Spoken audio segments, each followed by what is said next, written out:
Ces signes qui ne trompent pas, le podcast qui décode le langage du corps.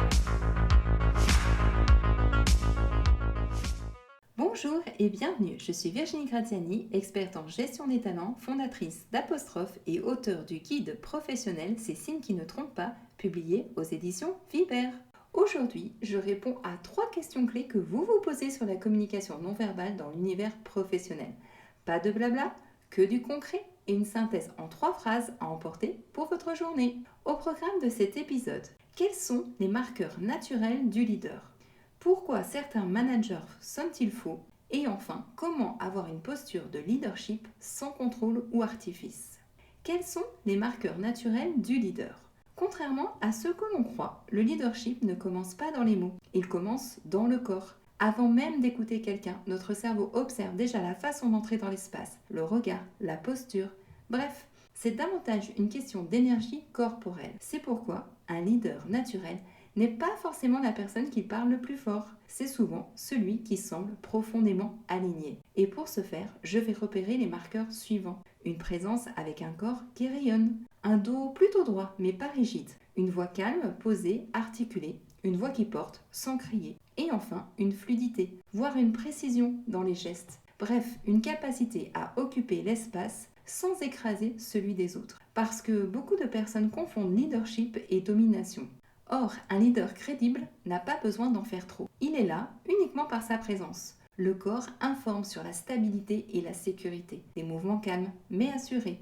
Aucune agitation inutile, aucun geste brusque ou geste parasite. Pas de sourire forcé, plaqué en permanence. La personne prend sa place, naturellement, ses pieds sont ancrés, son regard est stable, ses gestes accompagnent ses mots au lieu de les parasiter. Parce qu'un vrai leadership se ressent souvent avant de s'expliquer. Pourquoi certains managers sonnent-ils faux ? Alors ça c'est passionnant, parce que le corps détecte les incohérences beaucoup plus vite que le cerveau conscient. Et ça c'est extrêmement fréquent en management.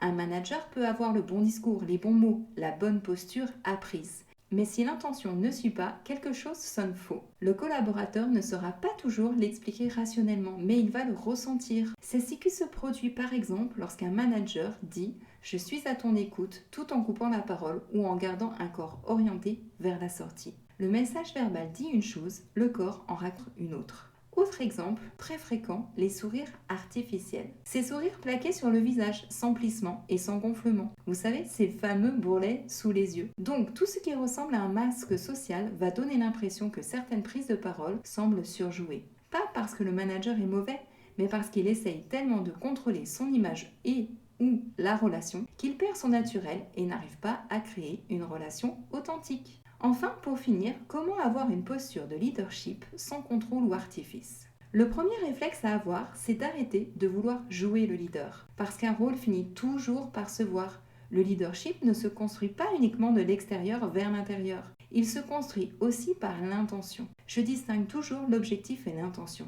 L'objectif, finalement, c'est « je veux convaincre » ou « je veux embarquer mon équipe ». Mais l'intention, c'est qu'est-ce que je veux faire vivre dans cet échange et c'est ça qui transforme une posture parce qu'une posture crédible n'est pas une somme de techniques. C'est un corps qui devient cohérent avec ce qu'il porte réellement. Concrètement, pour développer une posture plus juste, ancrez davantage votre posture et vos pieds donc au sol, ralentissez légèrement votre débit et surtout concentrez-vous moins sur votre image et plus sur la qualité de votre présence. Le paradoxe du leadership, c'est que plus on cherche à contrôler ses gestes, moins on paraît naturel, alors qu'une intention claire et sincère fait souvent disparaître beaucoup de tensions corporelles. Le corps suit beaucoup plus facilement une intention qu'un masque. Voilà, cet épisode touche à sa fin. Je vous laisse repartir avec ce récap en 3 points. La crédibilité d'un leader repose moins sur la perfection du discours que sur la cohérence de sa posture.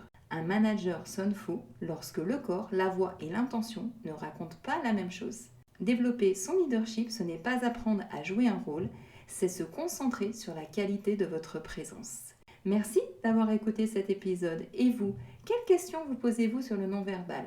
J'y répondrai avec plaisir dans un prochain épisode. Et si vous voulez aller plus loin, retrouvez mes ressources et mes outils dans mon livre et dans mes formations. À très vite !